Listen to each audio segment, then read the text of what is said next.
आज की सबसे पहले अहम खबर, तोशाखाना केस में साबिक वजीर आजम नवाज शरीफ के वारंट गिरफ्तारी जारी कर दिए गए हैं। साबिक सदर आसिफ अली जरदारी को आज की हाजिरी से इस्तिस्ना मिल गया। जज एहतसाब अदालत ने कहा है कि आसिफ अली जरदारी को सिर्फ आज की हाजिरी से इस्तिस्ना दे रहा हूं। आइंदा समाअत पर आसिफ अली जरदारी हर सूरत पेश होंगे।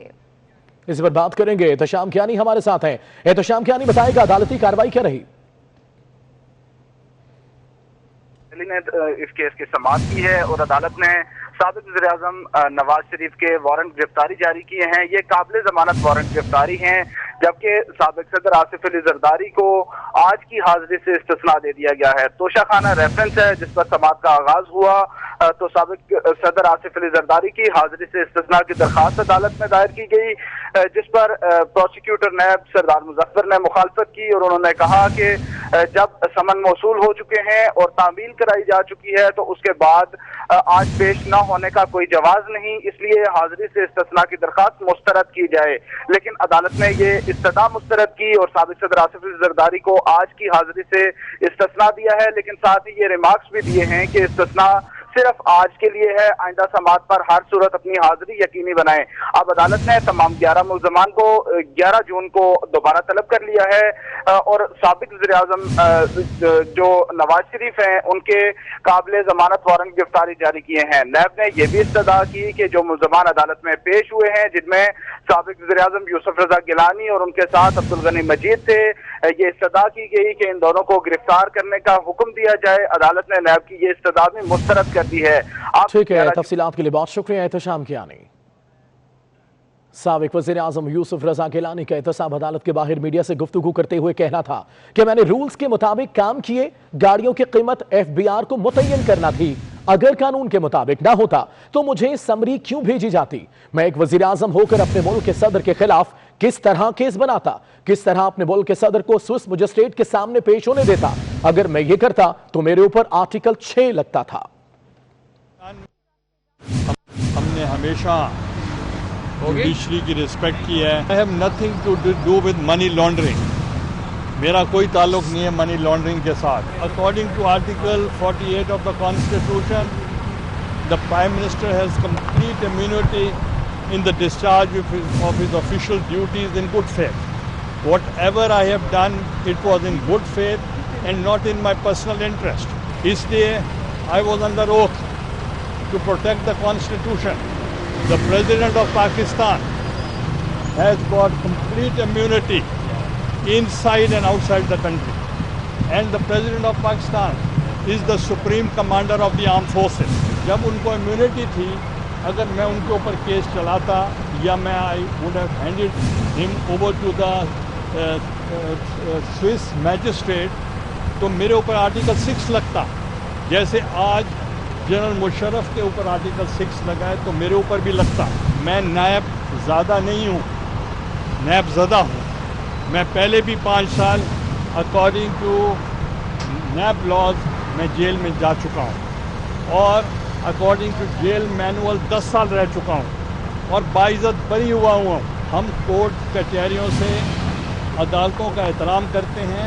जुल्फ़िकार अली भुट्टो ने भी फेस किया, मोहतरमा बेनज़ीर भुट्टो साहब ने भी फेस किया और उसके अलावा जरदारी साहब ने भी फेस किया, मैंने भी फेस किया, राजा साहब भी फेस कर रहे हैं और हमारी पार्टी के तमाम लीडरान कराम फेस कर। जस्टिस काजी फायज़ ईसा ने सदारती रेफरेंस पर सुप्रीम कोर्ट में एक और दरख्वास्त दायर कर दी। जस्टिस काजी फायज़ ईसा ने वज़ीर आज़म इमरान खान के मुआविन ख़ुसूसी शहजाद अकबर मिर्जा से मुतालिक 15 सवाल उठाए। जस्टिस काजी फायज़ ईसा ने दरख्वास्त को रिकॉर्ड का हिस्सा बनाने की इस्तदा भी कर दी है। मज़ीद तफसीलात जान लेते हैं अमानत गश्कोरी से। जी अमानत, हमें बताइएगा।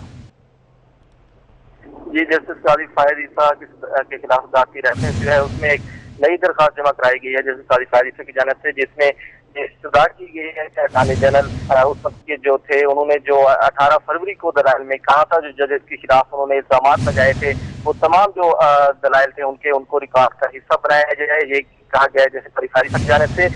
जबकि उन्होंने ये भी कहा है कि जो मुआविन ख़ुसूसी बराए एहतसाब है शहजाद अकबर, उनको दगाबाज और बहरूपिया कहा है जैसे काजी फायज़ ईसा ने, और ये उनका ये कहना था दरखास्त में कि एसेट रिकवरी यूनिट जो है उसका चेयरमैन जो बनाया गया है वो गैर कानूनी है, क्योंकि एसेट रिकवरी यूनिट जो है उसकी कोई कानून आइन में उसकी गुंजाइश ही मौजूद नहीं है। गैर कानूनी तौर पर ये बनाया गया। जैसे काजी फायद ईसा ने कहा है कि मेरे और मेरे खानदान के खिलाफ जो है गैर कानूनी तौर पर जो मालूमात हैं वो इकट्ठी की गई हैं। इसके अलावा फरूक नसीम पर भी जैसे काजी फायद ईसा की जानिब से तनकीद की गई है और ये कहा गया है कि उन्होंने 17 मिलियन रुपए जो है वो वकला में तकसीम किए और प्रोपेगेंडा किया और एक जज को मुतनाज़ा बनाने की कोशिश की गई। जज के खिलाफ जो है बदनीति पर मबनी रेफरेंस दायर किया गया है।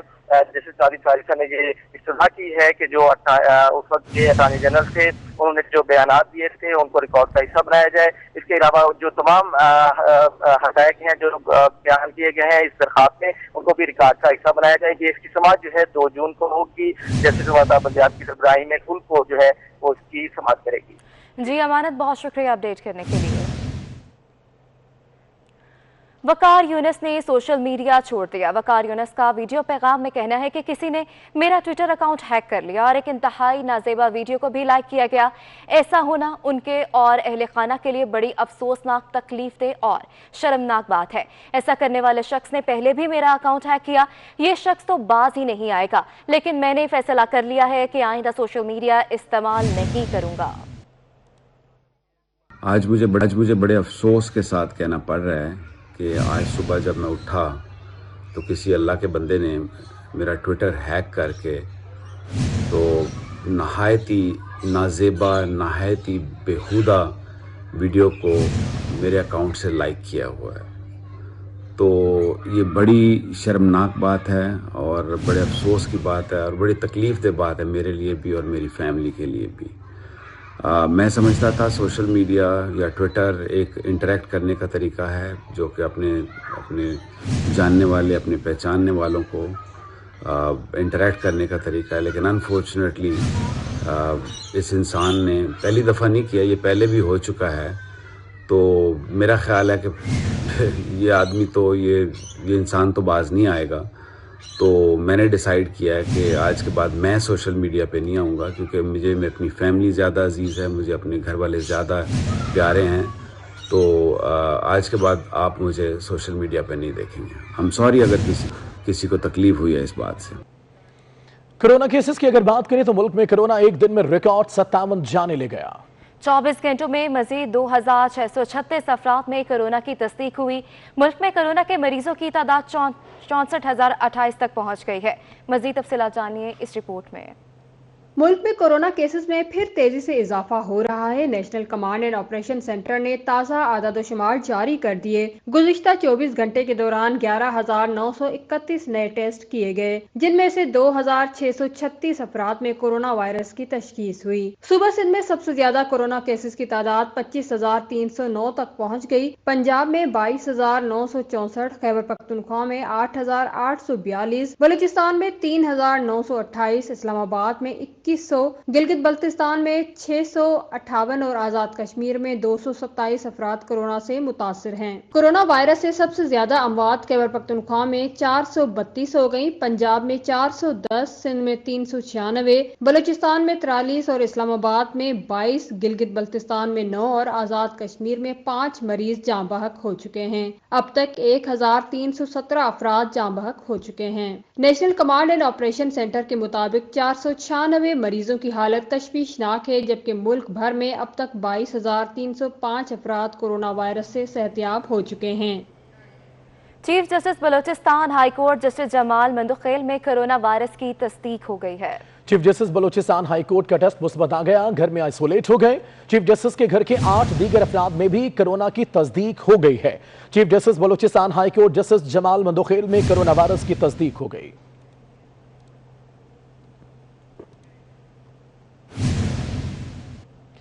खैबर टीचिंग अस्पताल पेशावर में जेर इलाज कोरोना वायरस का शिकार एक और डॉक्टर जाँ बहक हो गया। डॉक्टर खानजादा शनवारी हंगू में शफा मेडिकल सेंटर में खिदमात सर अंजाम दे रहे थे। तो आपको बता रहे हैं कि खैबर टीचिंग अस्पताल पेशावर में जेर इलाज कोरोना वायरस का शिकार एक और डॉक्टर जाँ बहक हो गया है। डॉक्टर खानजादा शनवारी हंगू में शफा मेडिकल सेंटर में खिदमात सर अंजाम दे रहे थे।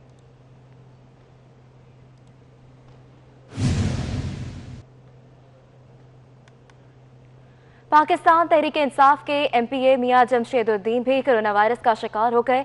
मियां जमशेदुद्दीन के एक बेटे और गार्ड में भी कोरोना वायरस की तशख़ीस हुई है। मियां जमशेदुद्दीन नौशेरा से एमपीए मुंतखब हुए हैं। पाकिस्तान तहरीक इंसाफ के एमपीए हैं मियां जमशेदुद्दीन, जिसमें कोरोना वायरस की तस्दीक हो चुकी है। मियां जमशेदुद्दीन के एक बेटे और गार्ड में भी कोरोना वायरस की तशख़ीस हुई है।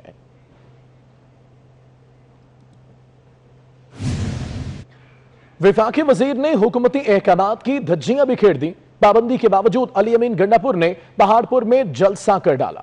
तो आपको बता रहे हैं, वफाकी वजीर ने हुकूमती अहकामात की धज्जियां बिखेर दी हैं। पाबंदी के बावजूद अली अमीन गंडापुर ने पहाड़पुर में जलसा कर डाला।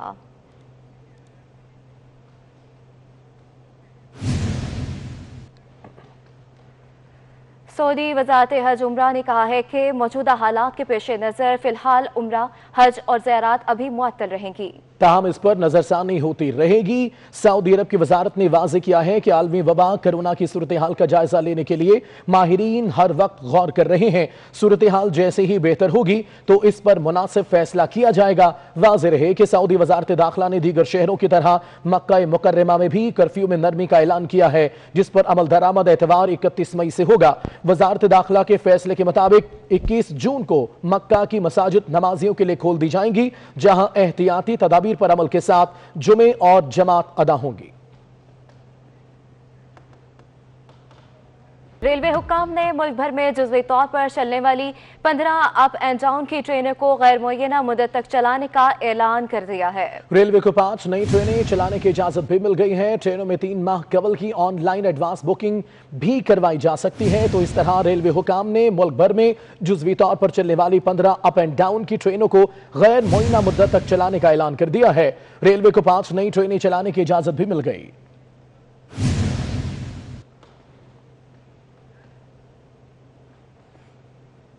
कंदकोट से ये खबर है, जहां कानून के रखवाले कानून शिकन बन गए। पुलिस एहलकार सिविल कपड़ों में हवाई फायरिंग करते रहे। साथ ही पुलिस एहलकार वीडियोस बनाते रहे। पुलिस एहलकार की हवाई फायरिंग की वीडियो सोशल मीडिया पर वायरल हो गई है। तो आपको बता रहे हैं, कंदकोट में कानून के रखवाले कानून शिकन बन गए।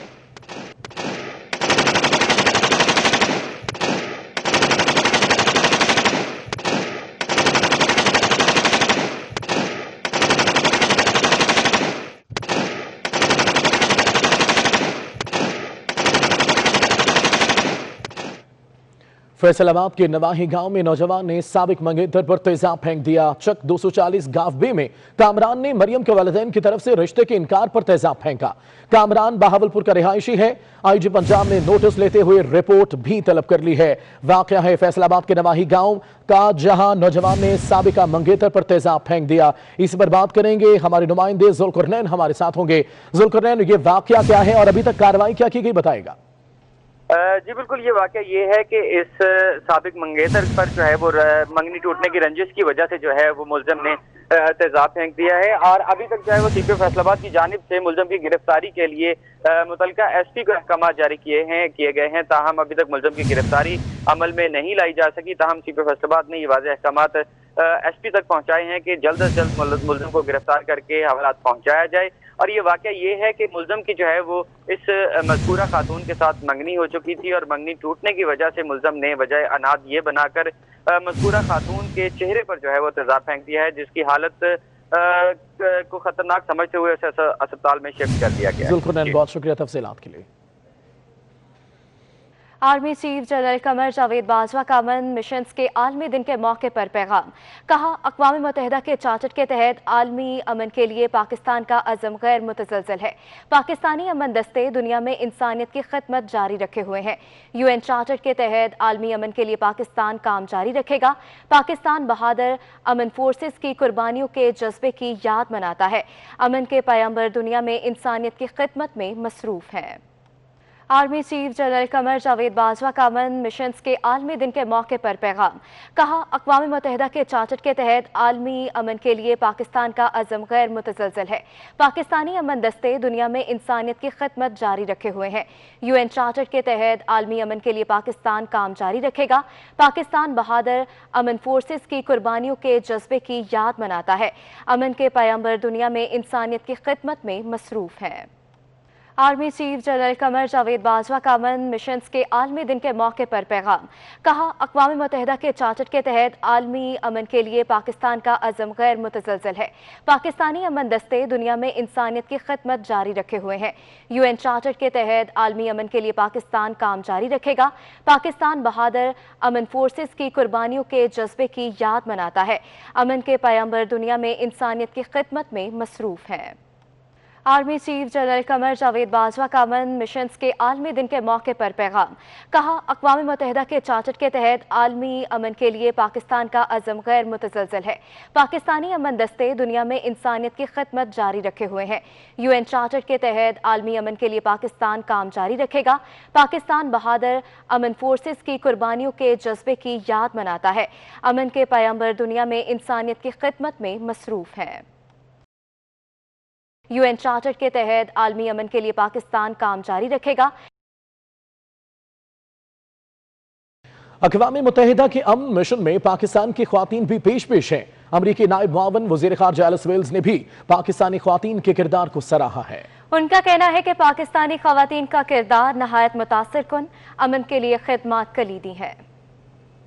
अक़वाम मुत्तहिदा के अमन मिशन में पाकिस्तान की ख्वातीन भी पेश हैं। अमरीकी नायब मुआवन वज़ीर ख़ारजा एलिस वेल्स ने भी पाकिस्तानी ख्वातीन के किरदार को सराहा है। उनका कहना है कि पाकिस्तानी ख्वातीन का किरदार नहायत मुतासिर कुन, अमन के लिए खिदमत कलीदी है।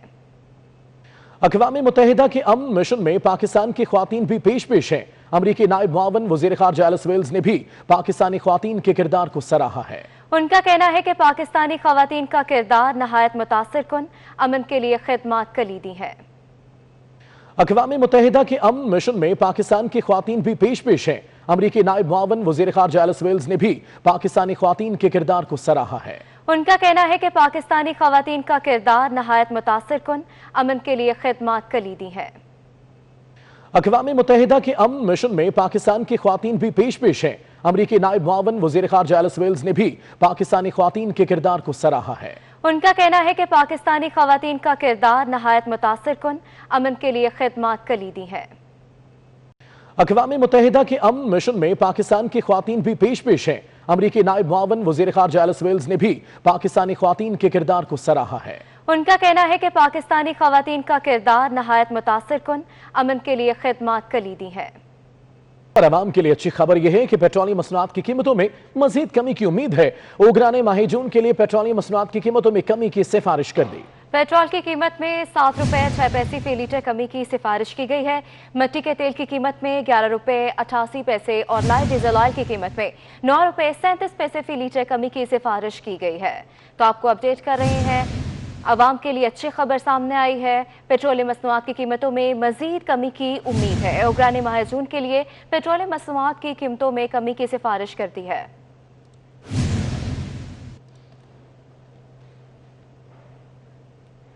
विफाकी वजीर अली जैदी का कहना है कि तैयारा हादसे के शहदा के लवाहिकीन के मुतालबात जायज हैं। शहदा के लवाहिकीन दरबदर हैं। लवाहिकीन चाहते हैं तैयारा हादसा की रिपोर्ट्स पब्लिक की जाएं। सानिया बल्दिया फैक्ट्री हादसा नहीं, दहशतगर्दी था। इस शहर के साथ बड़ी ज्यादतियां हुई हैं, उन पे जो JITs बनी हैं उनको पब्लिक किया जाए, क्योंकि ये JITs अवाम के टैक्स पेयर के पैसे पे बनती हैं और उसी अवाम का इस शहर में कत्लेआम हुआ है। और जो लवाहिकीन हैं वो आज तक दर बदर के ठोकरे खा रहे हैं सिर्फ इंसाफ ढूंढते हुए। ईद से एक दिन पहले एक बड़ा हादसा हुआ, एक सानिया हुआ, जहाज क्रैश हो गया PIA का, और वो जितने लवाहिकीन हैं वो जायज बात कर रहे हैं। वो कह रहे हैं कि हमें एक तो वो DNA टेस्ट करा के फटाफट उनके बॉडीज हैंड ओवर की जाए। वो कहते हैं कि इसकी इन्वेस्टिगेशन करा के रिपोर्ट जरूर पब्लिक करें। सारे के सारे इन्वेस्टिगेशन को पब्लिक होने मांगते हैं और मैं उनके साथ एग्री करता हूं कि 100% जो इन्वेस्टिगेशन होती है वो पब्लिक होनी चाहिए। उजैर बलोच साहब की, निसार मोराई साहब की और बल्दिया फैक्ट्री फायर की जो JITs बनी है वो पब्लिक की जाए। इंटरबैंक में डॉलर की उड़ान जारी है। इंटरबैंक में डॉलर 1 रुपए 52 पैसे महंगा हो गया है।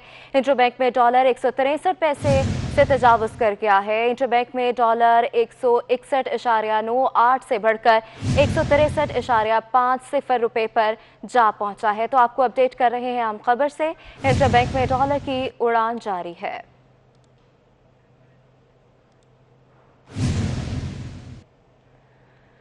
कराची के अवाम को मुनाफाखोरों के रहमो करम पर छोड़ दिया गया। शहर में सरकारी प्राइस लिस्ट के बगैर अशिया की फरोख्त जारी है। इंतजामिया की तरफ से किसी किस्म की कोई कार्रवाई अमल में नहीं लाई जा रही। मज़ीद तफसीलात जान लेते हैं महमूद रियाज से। जी महमूद, हमें बताइएगा।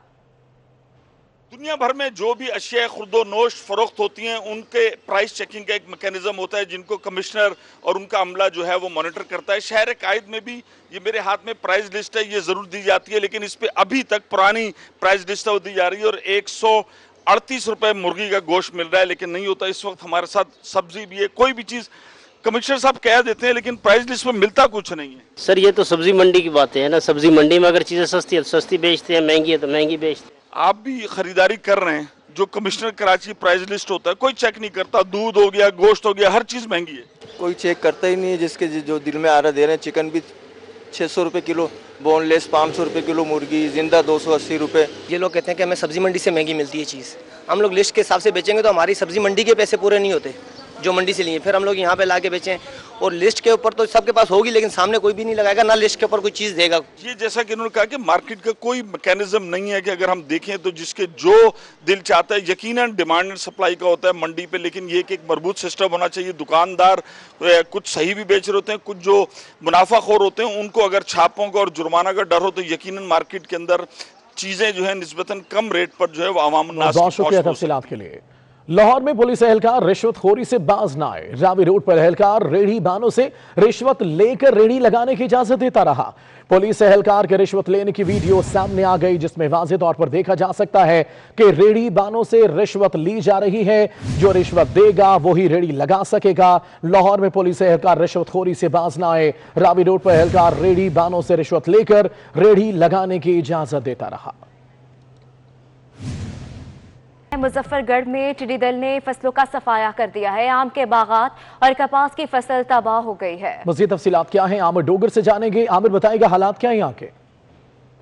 जी बिल्कुल, मुजफ्फरगढ़ में इन दिनों किसान जो है वो टिड्डी दल की वजह से परेशान है। टिड्डी दल के मुख्तलिफ इलाकों में हमले जो है जारी, जिनमें खानगढ़, शाहजमाल, इसके अलावा दीगर इलाके जो है शामिल हैं। बताया ये जा रहा है कि टिड्डी दल ने मुजफ्फरगढ़ की तहसील अलीपुर की तरफ सफ़र जो है वो शुरू कर दिया। इस हवाले से किसान हमारे साथ मौजूद हैं।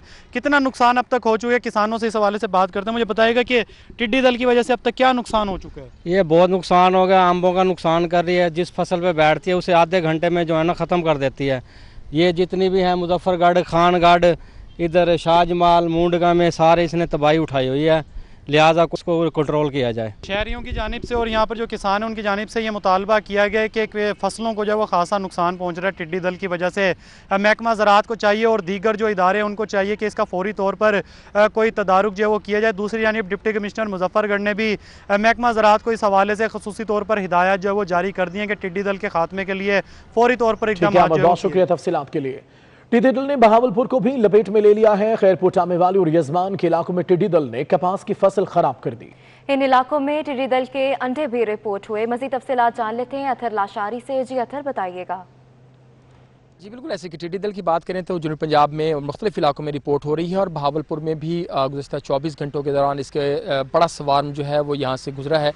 और महकमा ज़राअत के मुताबिक एक अंदाज़ा है कि 500 एकड़ के करीब जो फसल है कपास की, सिर्फ फसल, उसको नुकसान पहुंचा। इसने फसलों को खासा मुतासर किया है। लोग अपनी मदद आप के तहत टीन, डब्बे, मकामी रिवायती जो उनके पास तरीक़ाकार थे इसको भगाने के, उसके ऊपर अमल पैरा हैं। लेकिन महकमा ज़राअत के पास ना तो इतने मैन पावर है कि वो इतने बड़े स्वार्म से जो है वो उसका मुकाबला कर सके और उसको कहीं तरह कंट्रोल कर सके। और अब की इतलात ये है कि ये जितना भी बड़ा स्वार्म था वो टूवर्ड्स रूही चोलिस्तान जो है वो मूव करके गया है। 2 जहाज वहाँ पर स्टैंड बाई हैं इस वक्त, एक टर्की से मंगाया गया है और दूसरा फेडरल प्लांट प्रोटेक्शन का अपना जहाज है जो रोजाना तकरीबन दोनों जहाज मिला के कुछ 700 से अपडेट करने के लिए।